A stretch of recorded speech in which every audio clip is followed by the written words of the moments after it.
Hello friends, welcome to SAS exam. Friends, as you all know, अपने defence audit code के बारे में चर्चा कर रहे थे, राइट। तो दोस्तों, इसके अंदर अपनों ने चैप्टर नंबर 8 तक कंप्लीट कर लिए हैं। आज दोस्तों चैप्टर 9 और 10 मैं आपको करवा दूंगा। तो डिफेंस ऑडिट कोड का दोस्तों 2 पार्ट में है ये, वॉल्यूम 1 और वॉल्यूम 2, राइट। वॉल्यूम 1 और वॉल्यूम 2। तो दोस्तों उसको वॉल्यूम 1 के अंदर 10 चैप्टर हैं, तो आज अपने उसको कंप्लीट कर लेंगे। और दोस्तों मोटी मोटी बातें अपनों ने डिस्कस करी है जब से नया सिलेबस आया है, राइट। चैप्टर नंबर 1 एक शुरू के 2 या 3 चैप्टर बहुत अच्छे से पढ़े थे, 4 चैप्टर, और उसके बाद उनका रिवीजन किया। लेकिन दोस्तों जब से नया सिलेबस आया है तो मैं आपको ओनली एक ब्रीफ आइडिया दे रहा हूँ कि इन चैप्टर्स के अंदर है क्या, राइट। क्योंकि दोस्तों बहुत सारे फैक्ट्स चेंज हो चुके हैं, इस चैप्टर के अंदर भी बहुत सारे फैक्ट चेंज हो चुके थे, इसलिए मैंने चीज़ें बहुत सारी छोड़ दी इसके अंदर, राइट। इस चैप्टर के अंदर दोस्तों आप किताब में नज़र करोगे तो आपको एक DFPDS नाम का DFPDS शेड्यूल बनेगा, ठीक है। उसके अंदर पावर्स दी गई है और दोस्तों बहुत सारी बातें दी गई है। तो दोस्तों ये भी अपडेट हो गया है 2021 के अंदर, ये भी नई चीज़ें आ गई हैं, ये भी नया शेड्यूल आ गया है। फुल फॉर्म होती है delegation of financial power defence services, DFPDS, ठीक है। इसकी फुल फॉर्म भी आप याद रखें, delegation of financial powers defence services. मतलब जो डिफेंस सर्विसेज के लोग हैं, जो जिनको मैं एग्जीक्यूटिव अथॉरिटी दोस्तों, एडमिनिस्ट्रेटिव अथॉरिटी अपने बोलते रहते हैं, कि जो आर्मी की साइड के जो लोग हैं, एयरफोर्स नेवी की साइड के जो लोग हैं, राइट, वो जो पूरा विंग है दोस्तों, उनको नीचे की, मान लो ऊपर के लेवल की बात करो, चीफ ऑफ आर्मी स्टाफ से लेके नीचे मान लो कैप्टन, मेजर, ठीक है, वहाँ तक जो पावर डेलीगेट की गई है, राइट, तो वो सारी दोस्तों DFPDS के अंदर लिखी गई है, येस और नो। तो वो भी दोस्तों चीज़ें अपडेट हो गई है। तो अपने डिफेंस ऑडिट कोड का वॉल्यूम 1 जो है चैप्टर 10 तक कंप्लीट करेंगे। और दोस्तों मेरे पास बहुत सारी रिक्वेस्ट आ रही है, कमेंट आ रहे हैं कि सर पुराना सिलेबस छोड़ के अब नए सिलेबस पे बात की जाए, राइट। तो दोस्तों मैंने भी सोचा कि चलो वॉल्यूम 1 एक बार कंप्लीट कर लेते हैं, वॉल्यूम 2 जो है उसको कभी और इंपॉर्टेंट चीज़ें निकाल के मैं आपको 1-2 वीडियो इसके बना के दे दूँगा, राइट। तो दोस्तों आज अपने ओल्ड सिलेबस का लास्ट चैप्टर है, राइट। दोस्तों आज अपने वॉल्यूम 1 जो है ये पूरा कंप्लीट कर लेंगे, राइट। तो इसका चैप्टर नंबर 9 अपने देखते हैं। पहला दोस्तों unit allowances, contingent and miscellaneous expenditure. क्या बोला गया दोस्तों? यूनिट के अलाउंसेस के बारे में बात की गई। यूनिट को क्या क्या अलाउंस मिलते हैं। यूनिट क्या होती है दोस्तों? आर्मी का एक छोटा हिस्सा जो एक पर्टिकुलर वर्क के लिए डिज़ाइन किया गया है, उसको मैं यूनिट बोलता हूँ, right.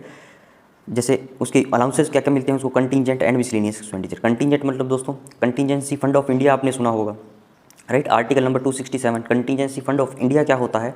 Contingency fund of India है दोस्तों, अगर कोई आपातकालीन स्थिति के अंदर अपने को फंड यूज़ करना पड़ जाए, पैसे की ज़रूरत पड़ जाए, तो हमें क्या करना है, कंटिंजेंसी फंड ऑफ इंडिया से हम उसको निकाल सकते हैं, यस और नो, बिना पार्लियामेंट की अप्रूवल के, राष्ट्रपति के सिग्नेचर के। तो ऐसा ही है दोस्तों, आर्मी को अगर, आर्मी यूनिट्स को अगर पैसे की जरूरत पड़े, कंटिंजेंट रूप से पड़े, तो कंटिंजेंस मतलब आकस्मिक जो फंड बना हुआ है उससे वो पैसा निकाल सकते हैं, यस और नो। और दोस्तों क्या दिया गया, मिसलेनियस एक्सपेंडिचर। चलिए शुरू करते हैं पैरा नंबर 265 के अंदर।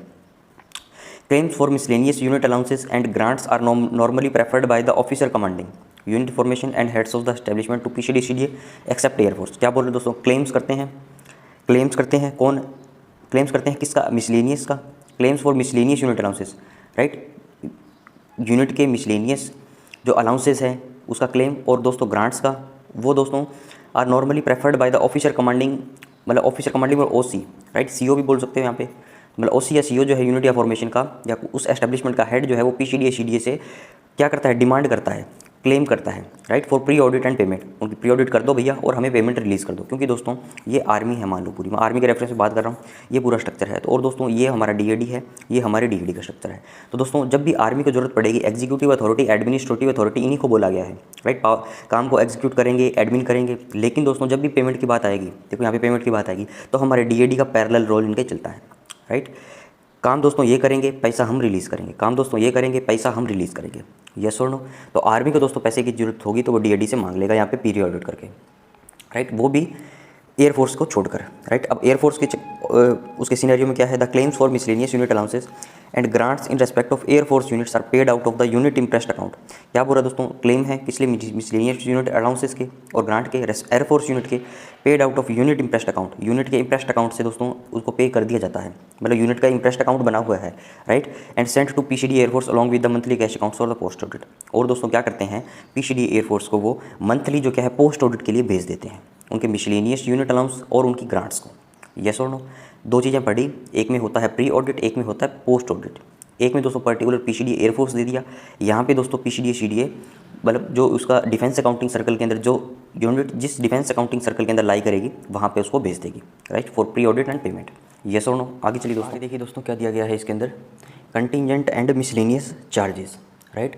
चार्जेस मतलब जो एक्सपेंडिचर हो रहा है, एक्सपेंडिचर का सिनोनिम ही यहाँ पे चार्जेस यूज़ करते हैं, राइट। तो इसके बारे में और ब्रीफ डिस्कशन क्या दिया गया है 268 के अंदर देखिए, the primary check over contingent expenditure is performed by the executive authorities.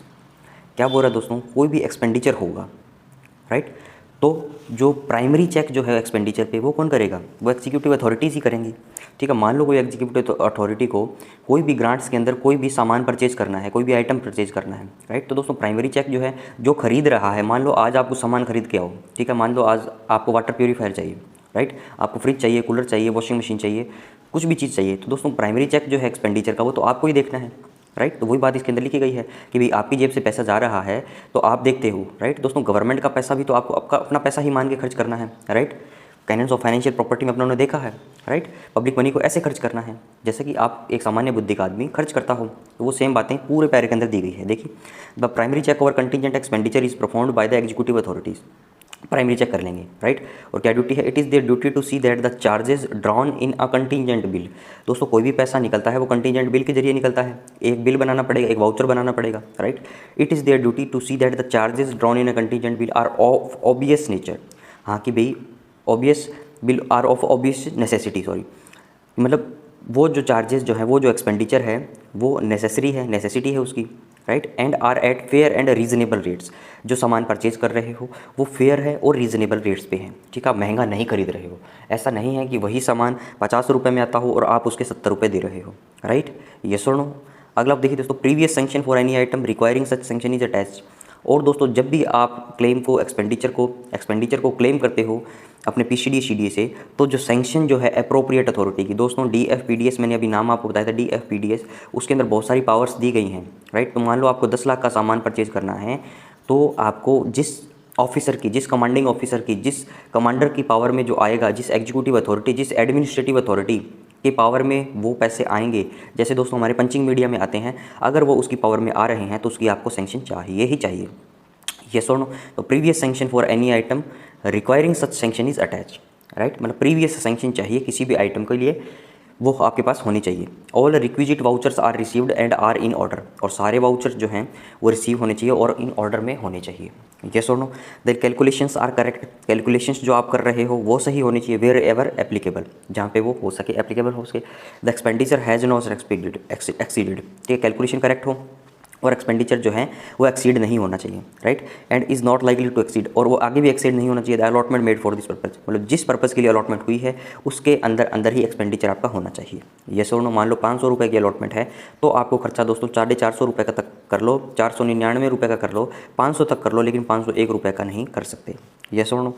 आगे चलिए, if expenditure be progressing too rapidly, अगर दोस्तों क्या होता है एक्सपेंडिचर बहुत तेज़ी से बढ़ रहा है, it is their responsibility to regulate the expenditure. Regulate the expenditure का मतलब दोस्तों आपके सिलेंडर में रेगुलेटर लगा होता है दोस्तों, उसका काम क्या है, गैस को कंट्रोल करना, कम ज़्यादा करना। कम कर दोगे तो कम आएगी गैस, बंद कर दोगे तो बंद हो जाएगी, स्टार्ट कर दोगे तो पूरी गैस आएगी। तो दोस्तों इसी का मतलब यही हो, it is their responsibility to regulate the expenditure. अगर एक्सपेंडिचर एकदम से बढ़ रहा है तो भैया बाल बंद कर दो एक्सपेंडिचर का, ठीक है। तो दोस्तों उसको बंद कर देंगे तो रेगुलेट हो जाएगा expenditure, right. And to keep it within the authorised allotment, और जितना अलॉटमेंट आपको हुआ है उसी के अंदर जो है वो एक्सपेंडिचर किया जाए। If necessary to take steps to obtain an additional allotment, अगर नेसेसरी है तो आप नेसेसरी स्टेप लो कि भैया हमें एडिशनल अलॉटमेंट चाहिए, राइट। यस और नो। आगे चलिए दोस्तों, आगे देखिए फ्रेंड्स, 270 में क्या दिया गया है, a comparison of the relative responsibility of the executive and administrative authorities and the audit officers in regard to contingency. अब दोस्तों दो चीज़ें हैं,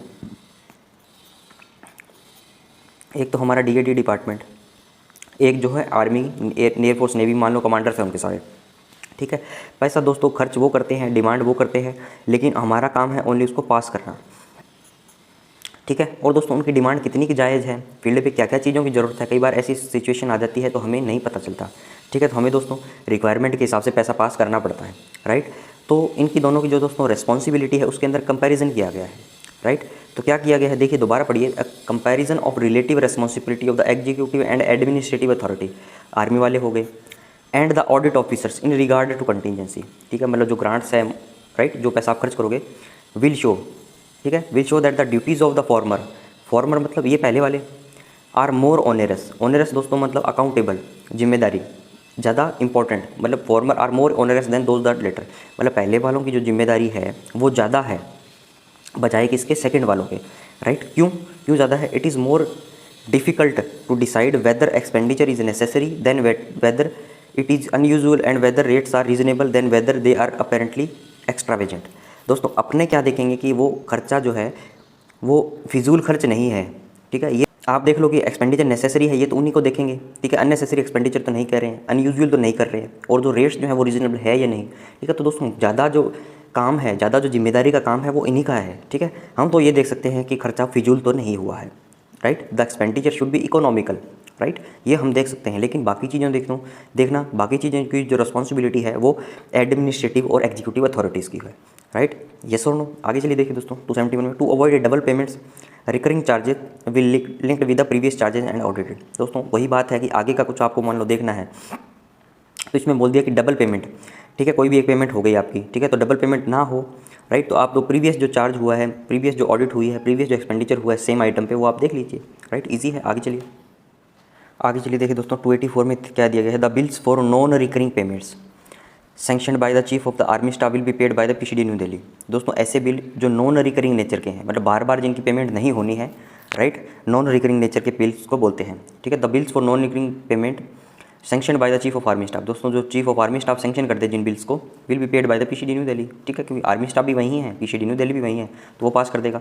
payment sanction bye the chief of the naval staff paid by PCD navy, ठीक है, जो payment sanction कर देगा चीफ ऑफ नेवल स्टाफ जो, वो पीसीडी नेवी कर देगा। In the case of air force the sum F, ये आर्मी की बात होगी, नेवी की बात होगी, अब एयरफोर्स की बात करेंगे, ठीक है। In the case of air force the sum of ₹50 lakh will be paid at the beginning of each year to the chief of the air staff on a contingent bill received from him. और दोस्तों air force के case में 50 लाख रुपये जो है उनको beginning of the year, मतलब हर एक साल के, प्रत्येक साल के पहले उनको दे देंगे, राइट। आगे देखिए दोस्तों, ए public fund account will be open and expenditure incurred by chief of air staff, ठीक है, तो पब्लिक अकाउंट फंड अकाउंट के अंदर दोस्तों पैसा चला जाएगा, right. A public fund account will be open and expenditure incurred by the chief of the air staff when required, right, तो मतलब उससे पैसा खर्च करते रहेंगे। The unspent balance at the end of the financial year will be refunded to the government, मतलब जो पैसा बचेगा वो वापस गवर्नमेंट को रिफंड कर देंगे, राइट। अब दोस्तों अपने चैप्टर नंबर 10 के बारे में डिस्कस करेंगे। आगे देखिए दोस्तों चैप्टर नंबर 10 डिस्कस करेंगे अपने। और दोस्तों चैप्टर नंबर 10 जो है मेन थ्योरेटिकल चैप्टर है, ठीक है। और थ्योरेटिकल चैप्टर में भी दोस्तों जो ऑडिट, कोई भी बिल्स जो कॉन्ट्रैक्ट, राइट, तो उनकी जो ऑडिट जब करता है तो कौन कौन से पॉइंट्स को देखने पड़ते हैं, राइट, तो वो उसके अंदर पूरी बातें इसके अंदर दी गई है, यस और नो। और एमसीक्यू दोस्तों इसके अंदर से पहले नहीं पूछा गया, ओनली डिस्क्रिप्टिव जो हैं पहले वो पूछे गए हैं, राइट, तो मैं आपको आगे जाके बता दूंगा कौन सा पूछा गया था, राइट। तो दोस्तों चैप्टर नंबर 10 है क्या, कॉन्ट्रैक्ट्स है, expenditure on supplies and hired land transport. Contract क्या होता है दोस्तों? कॉन्ट्रैक्ट का मतलब ये है मुझे कोई काम करवाना है, ठीक है, तो मैं मान लो फर्स्ट पार्टी हो गया और ये दोस्तों कोई सेकंड पार्टी है, तो मैं इससे कोई कॉन्ट्रैक्ट कर लूँगा, एक साइन कर लूँगा, एक पेपर साइन कर लूँगा कि हाँ भैया मैं तुझे इतनी पेमेंट कर दूँगा, तो मेरा ये काम कर दे यार, ठीक है, तो वो दोस्तों एक कॉन्ट्रैक्ट हो जाएगा, राइट। तो कॉन्ट्रैक्ट करने के लिए कम से कम 2 लोगों की आवश्यकता है, राइट, तो इसलिए कॉन्ट्रैक्ट बोलते हैं दोस्तों समझौता हुआ है आपके और जिसके साथ आप कॉन्ट्रैक्ट कर रहे हो। और अगला क्या है दोस्तों, expenditure on supplies and hired land transport, और एक्सपेंडिचर कर रहे हैं सप्लाईज पे। सप्लाई दोस्तों कौन करेगा, जिसके साथ कॉन्ट्रैक्ट करेंगे, वो सर्विस रेंडर करेगा, सप्लाई करेगा, सामान सप्लाई करेगा, उस पर अपने खर्चा करना है। और हायर्ड लैंड ट्रांसपोर्ट का मतलब क्या है दोस्तों, कई बार क्या है कि गवर्नमेंट के व्हीकल, दोस्तों आर्मी के पास खुद के व्हीकल्स हैं सारे, ठीक है, तो उससे वो क्या सामान को इधर उधर लेके जाना, सारी चीज़ें करते हैं, राइट। अगर उससे ज़रूरत नहीं तो दोस्तों ट्रेन से करते हैं वो, ठीक है, ट्रेन से सामान एक जगह से दूसरे जगह पे आता है, राइट, उसके फिर सेटलमेंट अकाउंट के जरिए एडजस्टमेंट होता है, राइट। और वारंट का दोस्तों अपने देखा था कि एक रिवॉल्विंग अकाउंट के अंदर अपने पैसे जमा करते हैं, ठीक है, तो एक बाद में देखा दोस्तों अपनों ने एक रिवॉल्विंग अकाउंट के अंदर ट्रेन के अपने पैसे जमा करते हैं और फिर वारंट करते हैं तो वो उससे कटता रहता है, राइट। तो दोस्तों कई बार क्या होता है कि हमें ट्रांसपोर्ट तो अवेलेबल है, लेकिन दोस्तों कई बार क्या है ऐसी सिचुएशन होती है कि गवर्नमेंट के ट्रांसपोर्ट अवेलेबल नहीं है, तो हमें जो सिविल के जो गाड़ियां हैं उनको हायर करना पड़ता है, राइट, तो उसको बोलते हैं दोस्तों हायर्ड लैंड ट्रांसपोर्ट। उसके ऊपर एक्सपेंडिचर कैसे होगा उसकी बातें दी गई है, राइट। तो दोस्तों अपनी चर्चा स्टार्ट करते हैं चैप्टर नंबर 10 की। कॉन्ट्रैक्ट्स करते हैं पहले। जनरल रूल्स दोस्तों क्या दिया गया है, note the rules in this chapter do not apply to contracts for the military engineering services. दोस्तों एमईएस को छोड़ के बोला है इस चैप्टर के अंदर, note to those concluded for the defence services by the purchase organisations, और उनके लिए भी मना किया गया है। और डिफेंस सर्विसेज जो है परचेज ऑर्गेनाइजेशन की काम करती है, जो परचेज ऑर्गेनाइजेशन किसके अंडर में काम करेगी, ministry of commerce and the ministry of the food, ठीक है। तो दोस्तों ये भी मुझे लगता है ऑब्सोलीट होगी बातें, फिर भी देख लीजिए आप क्या दिया 292 के अंदर, supplies and services required by government are generally arranged by contracts for which tenders are invited. क्या होता है दोस्तों, सप्लाईज और सर्विसेज जो है जो गवर्नमेंट को रिक्वायरमेंट है, जो गवर्नमेंट रिक्वायर है, right, are generally arrange by contracts, उनको दोस्तों कॉन्ट्रैक्ट से पूरा करा जाता है, राइट। कॉन्ट्रैक्ट को पूरा करने के लिए दोस्तों टेंडर्स इनवाइट किए जाते हैं। टेंडर्स इनवाइट का मतलब क्या है, एक एडवर्टीजमेंट दे दिया कि हाँ भैया जिसको ये काम करना है आप अपना नामांकन करवा दीजिए इसके अंदर, ठीक है। तो दोस्तों टेंडर्स इनवाइट हो गए, कॉन्ट्रैक्टर्स आएंगे, उस टेंडर्स को एक्सेप्ट करेंगे, वो टर्म्स एंड कंडीशन पढ़ेंगे, राइट, यस और नो, तो वो सारी चीज़ें टेंडर्स इनवाइट हो जाएंगे। It is an important function of audit to examine contracts और एग्रीमेंट्स फॉर सर्विसेज और supplies entered into by the government officials on behalf of the government. दोस्तों गवर्नमेंट के बिहाफ पे जो गवर्नमेंट ऑफिशियल्स जो हैं एंट्री करते हैं किसी भी एग्रीमेंट के अंदर, सर्विस या सप्लाई के अंदर, तो ऑडिट का काम क्या है कि उसको पूरे तरीके से एग्जामिन करें, राइट। 292 के अंदर ये बोला गया था। आगे चलिए, आगे देखिए दोस्तों 293 के अंदर क्या बोला है, the responsibility for placing and fulfilment of contracts, the responsibility for placing and fulfilment of the contracts for supplies to be made और services to be rendered rest entirely with the executive.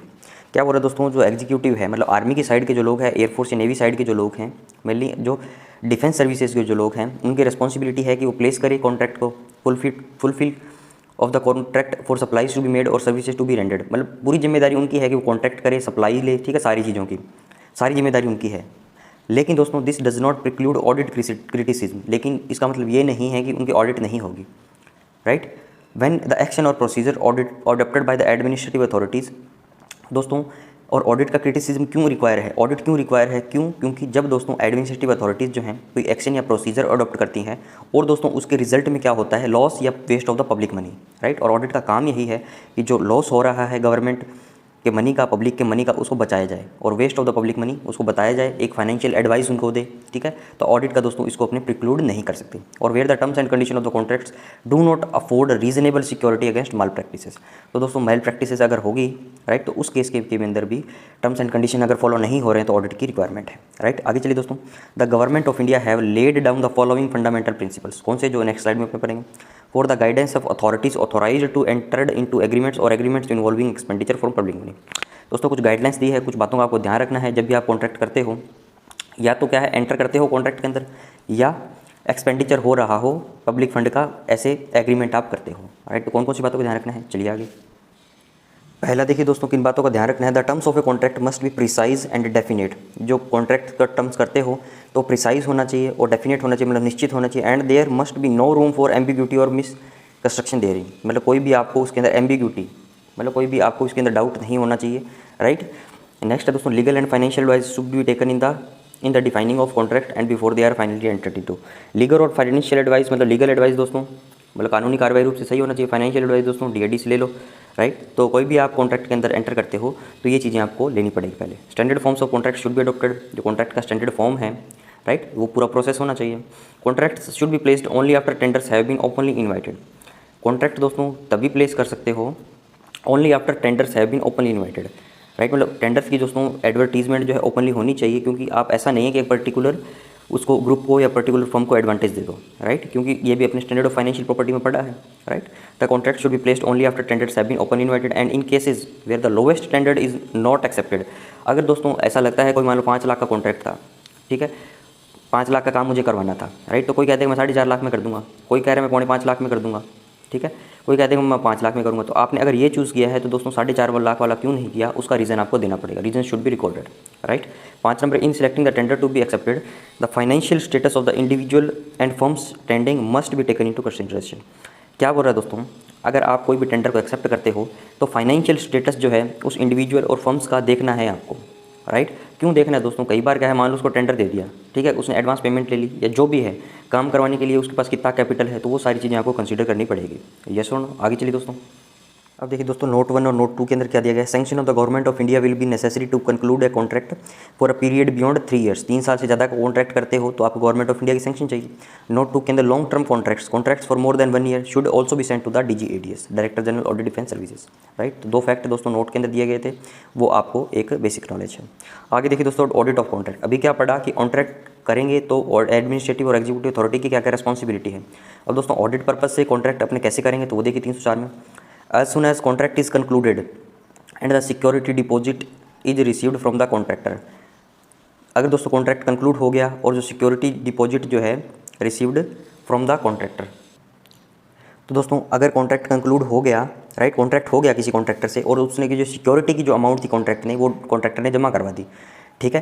तो उसके बाद दोस्तों क्या होता है, original copy of the contract together with duplicate copy, right. और comparative statement of tenders, comparative statement मतलब कौन कौन से टेंडर आपने किए, राइट, और कौन कौन से लोवेस्ट आपने जो लिया है वो कंपैरेटिव स्टेटमेंट होगी, right. And security deposit receipt, जो उसने पैसा जमा करवाया है, is passed on to the PCD CDA concern for post scrutiny, ठीक है। तो दोस्तों ये ऑडिट का काम है, ये सारे डॉक्यूमेंट जो है पीसीडी सीडीए को उनको सेंड करने पड़ेंगे। यस और नो। आगे चलिए दोस्तों, आगे देखिए दोस्तों क्या बोल रहा है, पीसीडी सीडीए के पास जब वो मान लो कॉन्ट्रैक्ट आ गया, ठीक है, सारे सपोर्टिंग डॉक्यूमेंट्स उसके आ गए, राइट। तो दोस्तों उस केस में पीसीडी सीडीए क्या चेक करेगा, the lowest tender had been accepted, जो लोवेस्ट टेंडर जो है वो एक्सेप्ट हुआ हो, वो कॉन्ट्रैक्ट हुआ हो एज अ रूल, और where the higher tender has been accepted adequate reasons are recorded in the statement. मतलब हाँ भी लोवेस्ट तो करना ही है आपको, अगर हाई भी किया है तो उसके एडिक्वेट रीजंस जो है वो आपको रिकॉर्ड करने पड़ेंगे स्टेटमेंट के अंदर, राइट। यस और no. The contract has not been made by or on behalf of a minor, दोस्तों माइनर के बिहाफ पे आपको कोई भी कॉन्ट्रैक्ट नहीं करना है, ठीक है। ये सवाल भी दोस्तों पहले पूछा गया है एमसीक्यू के अंदर, इसलिए मैंने इस लाइन को इंक्लूड किया गया है, राइट। कोई भी माइनर के केस में अंदर आपको ये चीज़ें नहीं करनी है। अगला चलिए दोस्तों शॉर्ट टर्म एग्रीमेंट, ये इंपॉर्टेंट है और इंपॉर्टेंट दोस्तों डिस्क्रिप्टिव के बिहाफ पे था, ठीक है। अब एमसीक्यू मुझे नहीं लगता इसमें से कुछ पूछा जाएगा, फिर भी दोस्तों डेफिनेशन देख लीजिए, कई बार डेफिनेशन से पूछ लेते हैं। नवंबर 2007 और अगस्त 2016 के एग्जाम में ये पूछा गया है। 305 number, supplies and services required by government are generally arranged for by contractor, दोस्तों सप्लाई चाहिए, सर्विस चाहिए गवर्नमेंट को, are generally arranged for by contracts कर लीजिए, आपको कोई भी सप्लाई चाहिए, सर्विस चाहिए, right. But they can also be obtained on short term agreements ordered by the competent financial authority, दोस्तों कॉन्ट्रैक्ट जो है वो लॉन्ग टर्म के लिए है, ठीक है, बड़ा प्रोजेक्ट आपको करना है, लेकिन दोस्तों आप कुछ कम समय के लिए भी एग्रीमेंट कर सकते हैं, उनको शॉर्ट टर्म एग्रीमेंट बोला जाता है। और दोस्तों किन किन सर्कमस्टांसेस में आपको ये करना है वो देखिए आप। तो फ्रेंड्स कौन कौन से सिनेरियो में आप शॉर्ट टर्म एग्रीमेंट कर सकते हो, in an emergency when conclusion of a regular contract is not feasible, मतलब रेगुलर कॉन्ट्रैक्ट फिजिबल नहीं है करना आपके लिए, तो उस एमरजेंसी सिचुएशन में आपको क्या कर लीजिए, शॉर्ट टर्म एग्रीमेंट कर लीजिए, राइट। या क्या कर सकते हैं दोस्तों, एज एन इंटरिम अरेंजमेंट, मतलब एक इंटरिम दोस्तों ऐसी पोस्ट होती है, मतलब कुछ समय के लिए होती है, उसको इंटरिम बोलते हैं, इंटरिम अरेंजमेंट हो गया, मतलब कुछ समय के लिए है। When for some reason sufficient time is not available to conclude a regular contract, तो उस केस के अंदर पर मैं शॉर्ट टर्म एग्रीमेंट कर लूँगा, राइट। तो दोस्तों इसका चैप्टर नंबर 10 भी अपनों ने कंप्लीट कर लिया। तो दोस्तों ऑडिट कोड के एक से लेकर 10 तक चैप्टर अपनों ने कंप्लीट कर लिए। नेक्स्ट दोस्तों अपने नए सिलेबस पर बात होगी और नई चीज़ें अपने करेंगे। तो और दोस्तों इसी तरह से अपने रेगुलर स्टडी स्टार्ट रखेंगे, तो एग्जाम आते आते सारी बुक्स जो हैं धीरे धीरे अपनी कंप्लीट हो जाएगी। यस और नो। तो दोस्तों इस वीडियो को रैप अप करता हूँ, वीडियो को लाइक करें, शेयर करें, चैनल को सब्सक्राइब करें। Thanks for watching, have a nice day.